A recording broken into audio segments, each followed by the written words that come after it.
Hello friends, welcome to my channel Mastaki Pathshala where you learn English better through Bengali যেখানে তোমরা ইংরেজি শিখবে বাংলায় অনেক বেটার ভাবে। রিপোর্ট রাইটিং এর ক্লাসে তোমাদের সবাইকে আরো একবার ওয়েলকাম করছি আমি। আজকে রিপোর্ট রাইটিং এ আমরা কারেন্ট অ্যাফেয়ার্স এর একটি টপিক নিয়ে আলোচনা করব। সামনে তোমাদের পিএসসি ক্লার্কশিপ পরীক্ষা হতে চলেছে, সেই পরীক্ষাতে রিপোর্ট রাইটিং অবশ্যই তোমাদের প্রশ্ন থাকবে। সামনে আরো যে সমস্ত ডেসক্রিপটিভ ইংলিশ পরীক্ষা রয়েছে সেখানে রিপোর্ট রাইটিং এর এই টপিকগুলো খুবই গুরুত্বপূর্ণ হতে চলেছে। আমি অলরেডি কারেন্ট অ্যাফেয়ার্স এর বিভিন্ন টপিক নিয়ে বেশ কিছু ক্লাসেস করিয়েছি। আশা করব সেই টপিকগুলো তোমরা প্রস্তুত রাখছো তোমাদের পরবর্তী যে কোনো পরীক্ষার জন্য। তাহলে শুরু করছি আজকে রিপোর্ট রাইটিং এর ক্লাস।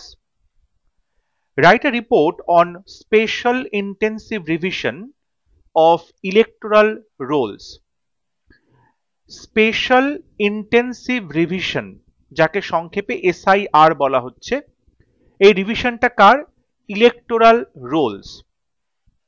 দেখো, ইলেকটোরাল রোলস মানে হচ্ছে ইলেকশন কমিশন প্রত্যেকটি ইলেকশনের আগে পার্টিকুলার এক একটি জায়গা বা এক একটি কনস্টিটিউয়েন্সিকে কেন্দ্র করে একটি বই বের করে, যে বইয়ের মধ্যে সমস্ত লিগ্যাল যে ভোটার্স রয়েছে তাদের সবার নাম রয়েছে। ওই এলাকার যত লিগ্যাল ভোটার্স রয়েছে, এলিজিবল ভোটার্স রয়েছে, তাদের সমস্ত নাম ওখানে থাকে। সেই বইটাকে বলা হচ্ছে ইলেকটোরাল রোলস। এবার সেই বইটাতে নতুন করে সেই বইটাকে রিভিশন করার কথা বলা হয়েছে ইলেকশন কমিশনের দ্বারা, এবং এটাকেই বলা হচ্ছে স্পেশাল ইন্টেন্সিভ রিভিশন। অর্থাৎ খুব খুঁটিয়ে খুঁটিয়ে পুরো ইলেকট্রাল রোলগুলোকে রিভাইজ করা হচ্ছে। সেখানে কিছু মানুষের নাম বাদ যাবার কথা বলা হচ্ছে অন দি বেসিস অফ যে অনেক হয়তো মারা গেছে, তাদের নাম এখনো রয়ে গেছে, কিংবা অনেক হয়তো ইললিগাল ভোটার্স, তাদের নাম রয়ে গেছে যে কোনো কারণেই হোক না কেন। সো সেই সমস্ত ইললিগাল ভোটার্সকে শনাক্তকরণ করা বা ডিলিটেড ভোটার্সকে শনাক্তকরণ করা, কিংবা অনেকের নাম বাদ চলে গেছে, তারা লিগ্যাল সিটিজেন্স, তাদের নাম এন্ট্রি করা, নতুন নাম ইনক্লুড করা, এরকম বিভিন্ন রকম ভাবে রিভিশন করার কথা বলা হয়েছে ইলেকটোরাল রোলস গুলোকে, এবং এটাকেই বলা হচ্ছে স্পেশাল ইন্টেন্সিভ রিভিশন, যেটা ইলেকশন কমিশন অফ ইন্ডিয়া শুরু করেছে কাজ। এবং প্রথমেই আমরা জানি যে বিহারে এই এসআইআর শুরু করা হয়েছে, তার কাজ চলছে, এবং আশা করা হয় এরপরে ভারতবর্ষের প্রত্যেকটা রাজ্যেই এসআইআর শুরু করা হবে। তাহলে আজকে রিপোর্ট রাইটিং এ আমরা এই টপিকটা নিয়ে আলোচনা করব যে আসলে এসআইআর কি, কিভাবে কাজটা করা হচ্ছে, সরকার বা ইলেকশন কমিশন অফ ইন্ডিয়ার উদ্দেশ্যটা কি, এসআইআর করতে গিয়ে কি কি প্রবলেম ফেস করা হচ্ছে, বা এসআইআর আসার ফলে মানুষ কি কি বিষয়ে ভয় পাচ্ছে যে এসআইআর আসলে হয়তো এই প্রবলেমগুলো হতে পারে, এবং সেটার সলিউশনটা কি, সেটা নিয়ে আজকে রিপোর্টে আমরা ডিটেলে আলোচনা করব। এই ধরনের রিপোর্ট লিখতে গেলে তোমাদেরকে আমি আগেও বারবার বিভিন্ন ক্ষেত্রে বলেছি যে তোমাকে কিন্তু একটা নিউট্রাল পজিশন থেকে এই রিপোর্টগুলো লিখতে হবে। সেখানে তুমি কোনোভাবেই ইলেকশন কমিশন অফ ইন্ডিয়া বা সরকার দ্বারা যে অ্যাপয়েন্টেড বিভিন্ন কমিশন রয়েছে বা অর্গানাইজেশন যারা কাজগুলো করছে, বা তুমি সরকারিভাবে সরকারের কোনো রকম সমালোচনা, ডাইরেক্ট সমালোচনা কিন্তু করবে না। সেখানে তোমাকে একটু কেয়ারফুল থাকতে হবে, কারণ তুমি একজন পরীক্ষার্থী, এবং পরীক্ষায় তুমি যখন আনসার লিখবে তখন যাতে কোনোভাবেই তুমি কোনো রকম পক্ষপাতিত্ব না করো। এক্সামিনার যখন খাতা দেখছেন তখন তিনি যেন তোমার খাতার মধ্যে কোনো রকম পলিটিক্যাল ওপিনিয়ন কিংবা কোনো পলিটিক্যাল পার্টিকে তার আগেনস্টে কথা বলা বা কোনো পলিটিক্যাল পার্টিকে সাপোর্ট করে কথা বলা, এই জিনিসগুলো কিন্তু করলে চলবে না। তোমাকে সবসময় একটা নিউট্রালাইজড ওপিনিয়ন দিতে হবে। এসআইআর নিয়ে বিভিন্ন পার্টি বা বিভিন্ন দল তাদের মতো করে ব্যাখ্যা করছে, এবং সেখানে অবশ্যই একটা কন্ট্রোভার্সি দেখতে পাচ্ছি, অনেক বিতর্ক হচ্ছে, কিন্তু তোমার আনসারের মধ্যে সেই রকম বিতর্ক বা সেই রকম পলিটিক্যালি ইনফ্লুয়েন্সড কোনো কথাবার্তা যাতে না থাকে, সেটা তোমাকে কিন্তু কেয়ারফুল থাকতে হবে সেই বিষয়ে। তুমি অ্যাজ অ্যান এক্সামিনি তোমাকে অবশ্যই পরীক্ষাতে তোমার নিউট্রালাইজড একটা ওপিনিয়ন দিতে হবে, যাতে কোনো রকম কন্ট্রোভার্সি বা কোনো কোয়েশ্চেন না ওঠে তোমার ইন্টিগ্রিটি নিয়ে। Special intensive revision of electoral rolls in India by a staff reporter. Election Commission of India has begun special intensive revision, যাকে সংক্ষেপে SIR বলা হচ্ছে, of electoral rolls across the country beginning with Bihar. Election commission of India, ভারতের যে নির্বাচন commission, শুরু করেছে SIR special intensive revision. এবং এই রিভিশনটা কিসের হচ্ছে? ইলেকটোরাল রোলসের। সেটা করা হচ্ছে সারা দেশ জুড়ে, across the country, beginning with Bihar. এবং কাজটা শুরু হয়েছে বিহারকে দিয়ে। বিহার থেকে এই প্রথম SIR শুরু করা হয়েছে এবং এরপর মনে করা হচ্ছে সারা ভারতবর্ষের প্রত্যেকটা রাজ্যেই SIR কার্যকরী করা হবে। এবং সেই জন্য এখন থেকেই অলরেডি ট্রেনিং শুরু হয়ে গেছে। অর্থাৎ যাদেরকে দিয়ে SIR কাজটা করানো হবে, অর্থাৎ BLOs বা বুথ লেভেল অফিসার্স, তাদেরকে অলরেডি বিভিন্ন রাজ্যে ট্রেনিং দিতে শুরু করা হয়েছে। বলা হচ্ছে it is a focused, time bound, house to house voters verification process done by booth level officers বা BLOs। এই SIRটা হচ্ছে একটা ফোকাসড, টাইম বাউন্ড, অবশ্যই তার একটা সময় রয়েছে, সময় সাপেক্ষ একটা কাজ। হাউস টু হাউস অর্থাৎ বাড়িতে থেকে বাড়িতে যাবে, অর্থাৎ প্রত্যেক বাড়ি বাড়ি ভিজিট করবে। ভিজিট করে সেখানে ভোটারদের ভেরিফিকেশন করা হবে যে লিগ্যাল ভোটার্স কারা আছে, ইলিগাল ভোটার্স কারা আছে, ডিলিটেড ভোটার্স কারা আছে, ঠিক আছে, ডেড ভোটার্স কারা রয়েছে। এরকম বিভিন্ন রকম ভাবে কিন্তু এটা ভেরিফিকেশন করা হবে। এবং ভেরিফিকেশনটা করা হবে, প্রসেসটা করা হবে বুথ লেভেল অফিসার্সদের দ্বারা বা BLOs দ্বারা। টু এনশিওর, যাতে নিশ্চিত করা যায় enrollment of all eligible citizens in the electoral rolls, যাতে করে প্রত্যেকটি বা সমস্ত যারা বৈধ ভোটার্স, এলিজিবল সিটিজেন্স অর্থাৎ বৈধ নাগরিক, তাদের সবার যাতে নাম ওই ইলেকটোরাল রোলসে নথিভুক্ত করা হয়, এনরোলমেন্ট করা হয় তাদের সবার নাম। অর্থাৎ যারা ভারতবর্ষের বৈধ নাগরিক তাদের সবার নাম যাতে ইলেকটোরাল রোলসে থাকে, এই বিষয়টাকে এনশিওর করার জন্য SIR লাগু করা হচ্ছে।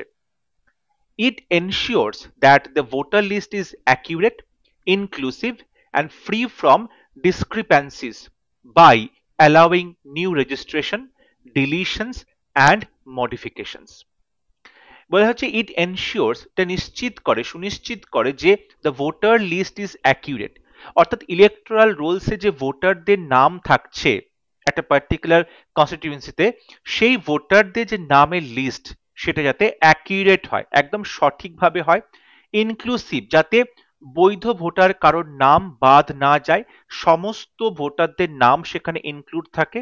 অ্যান্ড ফ্রি ফ্রম ডিসক্রিপ্যান্সিস, কোন রকম যাতে ভুল তাতে না থাকে, কোন রকম যাতে কোনো ফ্রড সেখানে না হয়। এবং এটা করা হবে কি করে? সেখানে নতুন যারা ভোটার্স হচ্ছে তাদের নাম এন্ট্রি করতে হবে, নতুন ভাবে রেজিস্ট্রেশন করতে হবে তাদের। ডিলিশনস, পুরনো ভোটার বা যারা মারা গেছে, যে ডিলিটেড ভোটার্স রয়েছে তাদের নাম ডিলিট করা হচ্ছে, বা যারা অবৈধ ভোটার তাদের নাম ডিলিট করা হবে। অ্যান্ড মডিফিকেশনস, এবং বিশেষ বিশেষ কিছু ক্ষেত্রে নাম মডিফাই করা হচ্ছে। অনেক সময় শিফটেড ভোটার থাকে, অর্থাৎ ধরুন বিয়ের পরে সেই মেয়েটি এক জায়গা থেকে আরেক জায়গায় শিফট করে গেছে, তার নাম হয়তো দু জায়গাতেই রয়ে গেছে, তখন তার যে পার্মানেন্ট অ্যাড্রেস তার শ্বশুরবাড়ি, সেইখানে তার নাম থাকবে কিন্তু তার বাপের বাড়িতে নামটা কেটে দেওয়া হবে। এইরকম কিছু মডিফিকেশনস করা হবে। অনেক সময় দেখা যায় যে যারা মাইগ্রেন্ট লেবারার্স রয়েছে, যারা বিভিন্ন জায়গায় ঘুরে ঘুরে কাজ করছে, বা স্টুডেন্টস রয়েছে, বাড়ি এক জায়গায় কিন্তু পড়াশোনা করছে আর এক জায়গায়, কিংবা অনেক সময় দেখা যায় যারা অন্য জায়গাতে গিয়ে কাজ করছে, ওখানে চাকরি করছে। সো এইরকম ক্ষেত্রে দেখা যায় অনেক সময় নামের যে আপডেটটা, ঠিক আছে, সেটা করা হচ্ছে না, সেই জন্য এখানে কিছু কিছু মডিফিকেশন করা হবে। তাহলে নতুন করে রেজিস্ট্রেশন করা হচ্ছে, ডিলিশনস হচ্ছে এবং মডিফিকেশনস করা হচ্ছে SIR এর মাধ্যমে। SIR is legally backed by Article 324 of the Constitution and Section 21 of the Representation of the People Act 1950. এই যে স্পেশাল ইন্টেন্সিভ রিভিশন করা হচ্ছে ইলেকটোরাল রোলসের, এটা তুমি যদি বলবে আইনি বৈধতা কোথায়, কেন এটা করা হচ্ছে, কোন বেসিসে করা হচ্ছে, তাহলে বলা যেতে পারে আমাদের যে কনস্টিটিউশন রয়েছে বা সংবিধান রয়েছে তার আর্টিকেল 324 ধারায় এটা বলা হচ্ছে যে ইলেকশন কমিশন ইলেকশন কমিশনের কাছে সেই পাওয়ার রয়েছে যাতে তারা সুপারভাইজ করতে পারে বা কন্ট্রোল করতে পারে কিভাবে ইলেকট্রাল রোলটাকে তৈরি করা হবে বা ইলেকশনে কি কন্ডাক্ট সেগুলোও কিন্তু তারা সেখানে ডিসাইড করতে পারে। সেই জন্য ইসিআই 324 ধারার আওতায় নতুন করে এই ইলেকট্রাল রোলসটাকে রিভাইজ করার চেষ্টা করছেন এবং section 21 of the representation of the people act 1950, এই যে রিপ্রেজেন্টেশন অফ পিপল অ্যাক্ট 1950, এখানে সেকশন 21-এ কিন্তু ইসিআই কে এম্পাওয়ার করা হয়েছে, ক্ষমতা দেওয়া হয়েছে ইলেকশন কমিশন অফ ইন্ডিয়াকে, যাতে তারা ইলেকট্রাল রোল প্রিপেয়ার করতে পারে, রিভাইজ করতে পারে, ঠিক আছে, এবং সেখানে স্পেশাল প্রভিশন রয়েছে যাতে স্পেশাল রিভিশন করা যেতে পারে যে কোনো কারণে যে কোনো সময়। সুতরাং এই দুটো বেসিসে election commission of India electoral রোলসের স্পেশাল ইন্টেন্সিভ রিভিশন কন্ডাক্ট করতে শুরু করেছে। প্রথম শুরু করা হয়েছে বিহারে, তারপর আস্তে আস্তে সমগ্র দেশে সেটা করা হবে। তাহলে ফার্স্ট প্যারাগ্রাফে আমরা এসআইআর সম্পর্কে পুরোটা জানলাম, এটা কি, কিভাবে করা হচ্ছে, কেন করা হচ্ছে, সেই বিষয়টাও কিন্তু এখানে ফুটিয়ে তোলার চেষ্টা করা হলো। এরপরে আমরা আরেকটু ডিটেইলে জানবো যে এসআইআর করার ফলে কি কি সুবিধে হবে। SIR removes ghost voters and duplicates. আমি এর আগেও ব্যাখ্যা করলাম যে কিছু কিছু ভুয়ো ভোটার থাকে, গোস্ট ভোটার্স, তাদেরকে রিমুভ করা হবে, এবং ডুপ্লিকেটস ভোটার অর্থাৎ একই জায়গায় একই ব্যক্তির দু তিন জায়গায় নাম রয়েছে, দু তিনটে ইলেকট্রাল রোলসে তার নাম রয়েছে, তো এই যে ডুপ্লিকেসিটা চলছে সেগুলোকে কিন্তু বন্ধ করার চেষ্টা করা হচ্ছে এসআইআর এর মাধ্যমে। It promotes voters' participation through door-to-door surveys and online options. এবং এইবার যে ভোটের যে লিস্ট তৈরি করা হচ্ছে, ইলেকট্রাল রোলস তৈরি করা হচ্ছে, সেখানে কিন্তু ডোর টু ডোর সার্ভে করা হচ্ছে। এর ফলে যিনি ভোটার তার পার্টিসিপেশন থাকছে, তিনি নিজে দেখতে পাচ্ছেন যে তার নাম ঠিকঠাক উঠছে কি উঠছে না, তিনি লিগ্যাল ডকুমেন্টস, সেখানে ভ্যালিড ডকুমেন্টস কিন্তু প্রোভাইড করছেন, এবং অবশ্যই সেটা ডিজিটালাইজড প্ল্যাটফর্মের মাধ্যমে করা হচ্ছে, সো অনলাইন তিনি তার নাম দেখতে পাচ্ছেন। সুতরাং আমরা দেখতে পাচ্ছি এসআইআর ভোটারের যে পার্টিসিপেশন বা অ্যাওয়ারনেস সেটাকে আরো বাড়িয়ে দিচ্ছে, এবং অনলাইন পোর্টাল বা অনলাইন যে ডিজিটালাইজড যে সমস্ত মিডিয়াম রয়েছে সেখানেও কিন্তু নিজেদের নাম তারা দেখতে পাচ্ছে। SIR advocates digital integration of electoral rolls and facilitates policy reforms like remote voting for migrants. বলা হচ্ছে যে এসআইআর কি করছে, digital integration of electoral rolls, অর্থাৎ ইলেকট্রাল রোলসটাকে ডিজিটালাইজড করা হচ্ছে, অর্থাৎ অনলাইন ডিজিটাল পোর্টালের মাধ্যমেই সমস্ত ভোটার্স নিজেদের নাম দেখতে পাচ্ছে। অ্যান্ড ফ্যাসিলিটেটস, এবং সুবিধে কি করছে, পলিসি রিফর্মস, অর্থাৎ পলিসিতেও কিন্তু রিফর্মেশন নিয়ে আসার চেষ্টা করা হচ্ছে, সংস্কার করা হচ্ছে। যেমন রিমোট ভোটিং ফর মাইগ্রেন্টস, যারা পরিযায়ী শ্রমিক তাদের জন্য রিমোট ভোটিং, পরিযায়ী শ্রমিকদের কি করতে হয়, তারা যেখানে কাজ করে সেখান থেকে তাদেরকে আবার ট্রাভেল করে নিজেদের বাড়িতে আসতে হয়, যেখানে তাদের নাম রয়েছে ইলেকট্রাল রোলসে, সেখানে এসে ভোট দিতে হয়। তাহলে এই যে যাওয়া আসা, সেখানে এক্সট্রা খরচা, এক্সট্রা সময় নষ্ট হচ্ছে, পরিশ্রম হচ্ছে, এবং তাদের কিন্তু অনেকটা বলতে পারো যে তারা যে রোজগারটা করে সেটা বন্ধ হচ্ছে, অনেকটা ঝামেলা তাদেরকে পোহাতে হচ্ছে। এই জন্য চেষ্টা করা হচ্ছে মাইগ্রেন্টস লেবাররা যেখানে কাজ করছে সেখানে বসে বসেই তারা নিজেদের কনস্টিটিউয়েন্সিতে ভোটটা দিতে পারবে। এরকম রিমোট ভোটিং ফর মাইগ্রেন্টস নিয়ে আসার চেষ্টা করা হচ্ছে। যেরকম ইন্ডিয়াতে প্রথম স্টেট বিহার, যেখানে মোবাইল ই ভোটিং করা হয়েছে মিউনিসিপাল যখন পোল হলো, ঠিক আছে, মিউনিসিপ্যালিটির যে ভোট হলো সেখানে, এবং তারা একটা অ্যাপ তৈরি করেছিল, সেই অ্যাপের মাধ্যমে যেখানে ব্লক চেইন বা facial recognition, biometric scanning, voter ID verification, এই সমস্ত কিছুর মাধ্যমে মোবাইল ই ভোটিং অ্যাপের মাধ্যমে কিন্তু তারা ভোট দিতে পেরেছিল। সুতরাং এই রকম পলিসি রিফর্মসও করার চেষ্টা করা হচ্ছে এসআইআর এর মাধ্যমে। But there are some loopholes also. কিন্তু এই এসআইআর এটাকে যখন ইমপ্লিমেন্ট করার কথা বলা হচ্ছে তখন কিন্তু ক্রিটিক্সরা এর মধ্যে বেশ কিছু লুপহোলস দেখতে পেয়েছে। লুপহোলস মানে সেখানে বেশ কিছু ত্রুটি রয়েছে। যেমন the exclusion of widely used IDs like Aadhaar, ration and voter cards may impact underprivileged voters. খুব ইম্পর্টেন্ট কথা, ভালো করে বোঝার চেষ্টা করবে। ইলেকশন কমিশন অফ ইন্ডিয়া যে 11টি ডকুমেন্টসকে ভ্যালিড ডকুমেন্টস বলে বিচার করেছেন, যেগুলোর মাধ্যমে এসআইআর করা হবে, ইলেকটোরাল রোলসে নাম উঠবে, তার মধ্যে Aadhaar card, ration card, voter card এগুলোকে রাখা হয়নি। অর্থাৎ যে কার্ডগুলো আমরা প্রাত্যহিক জীবনে বারবার করে ইউজ করছি এবং যে কার্ডগুলো অলমোস্ট সবার কাছেই রয়েছে ভারতবর্ষে, সেই কার্ডগুলোকে কিন্তু ভ্যালিড ডকুমেন্টস হিসেবে বলা হচ্ছে না, সেগুলোকে কিন্তু ভ্যালিড ডকুমেন্টস বলা হচ্ছে না। এর ফলে কি হলো, যে সমস্ত মানুষের কাছে আধার, রেশন, ভোটার কার্ড রয়েছে, অন্য কোনো ভ্যালিড আইডি প্রুফ নেই, তাদের ক্ষেত্রে কিন্তু প্রবলেম হয়ে যাবে নিজেদের নাম এনলিস্ট করতে। সুতরাং এটা নিয়ে একটা বিতর্ক হচ্ছে যে যে আইডি গুলো আমরা প্রাত্যহিক জীবনে বারবার ব্যবহার করছি, সেগুলোকে কেন বৈধ ভোটার আইডি বলে বা বৈধ আইডি বলে প্রমাণ করা হচ্ছে না, সেগুলোকে কেন অ্যালাউ করা হচ্ছে না, সেটা নিয়ে একটা বিতর্ক সৃষ্টি হয়েছে। এবং এটা করার ফলে যারা আন্ডার প্রিভিলেজড ভোটার্স রয়েছে, তারা কিন্তু চিন্তায় আছে যে তাদের নাম হয়তো বাদ যাবে, কারণ যে ডকুমেন্টসগুলোর কথা বলা হয়েছে সেই ডকুমেন্টসগুলো তাদের নেই, কারণ তারা সেই ডকুমেন্টসগুলো ব্যবহার করে না।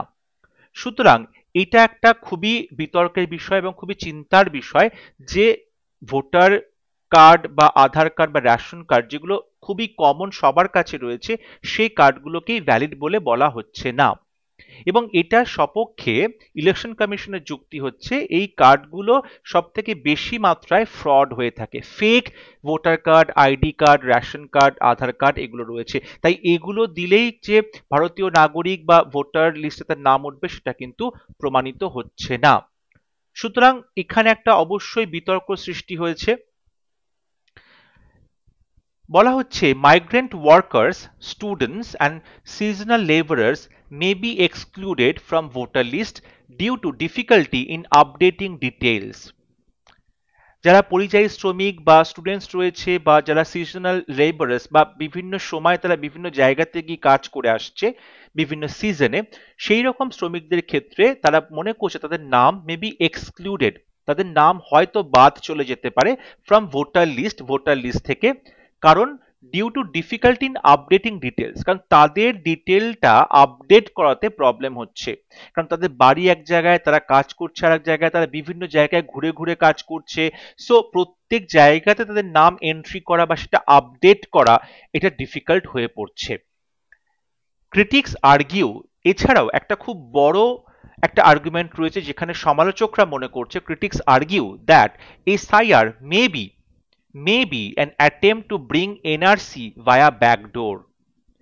SIR কে বলা হচ্ছে এটা হয়তো যে ব্যাকডোর দিয়ে আলটিমেটলি এনআরসি কে চালু করার চেষ্টা করছে সরকার।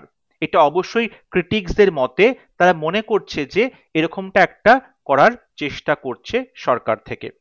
অর্থাৎ দেখো, যখন এনআরসি অর্থাৎ ন্যাশনাল রেজিস্টার অফ সিটিজেন্স করার কথা বলা হয়েছিল এবং সেক্ষেত্রে ভারতের যারা লিগ্যাল সিটিজেন্স বৈধ ভোটার তাদেরকে শনাক্ত করার কথা বলা হয়েছিল, তখন সারা দেশ জুড়ে বিভিন্ন প্রতিবাদ হয়েছিল, বিরোধিতা করা হয়েছিল এবং সেই এনআরসি চালু করা যায়নি বৈধভাবে।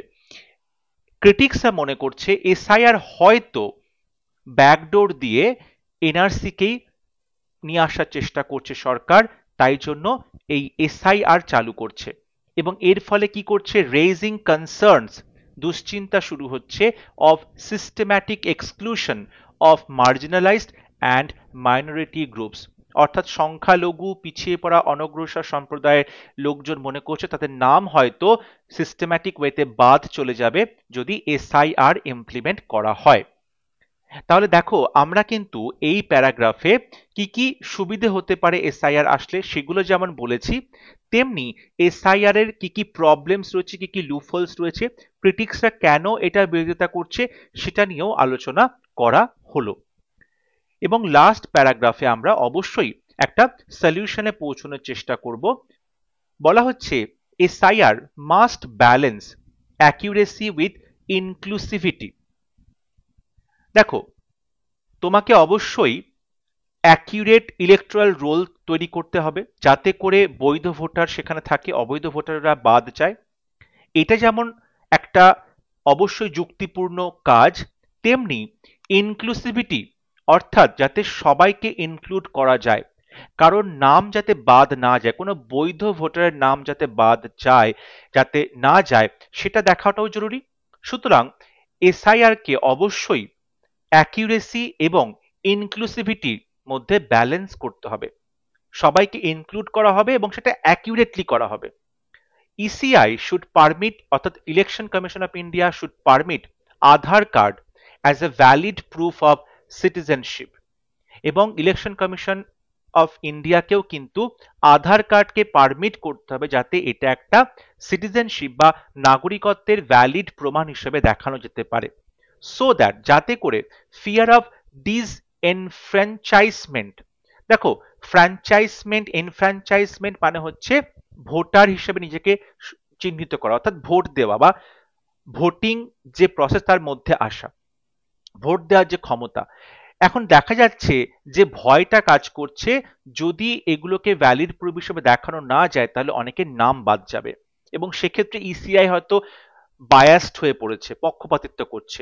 তাই জন্য বলা হলো যাতে আধার কার্ডকে ভ্যালিড প্রুফ হিসেবে দেখানো যায়, যাতে এই যে ডিসএনফ্র্যাঞ্চাইজমেন্ট অর্থাৎ ভোটিং যে প্রসেস বা ইলেকট্রাল রুলস থেকে নাম যাতে বাদ না যায়, সেই যে ভয়টা, এবং বায়াস অর্থাৎ যাতে করে পক্ষপাতিত্ব না করা হয়, এই দুটো ভয় ইজ রিমুভ, এইগুলো যাতে দূর হয়। তাহলে fear of disenfranchisement and bias is removed, যাতে করে বৈধ ভোটারদের নাম কোনোভাবেই ভোটার লিস্ট বা ইলেকট্রাল রোলস থেকে বাদ না যায়। Tech driven verification and political and legal consensus can strengthen SIR's integrity. বর্তমানে আমরা জানি যে এআই, ফেস রেকগনিশন রয়েছে, ঠিক আছে, ব্লক চেইন যে টেকনোলজি, সেগুলো ব্যবহার করে অবশ্যই ভেরিফাই করা যাবে যে কারা বৈধ ভোটার, কারা বৈধ ভোটার নয়। তাহলে এই রকম টেকনোলজি দিয়ে ভেরিফিকেশন করার কথা বলা হচ্ছে।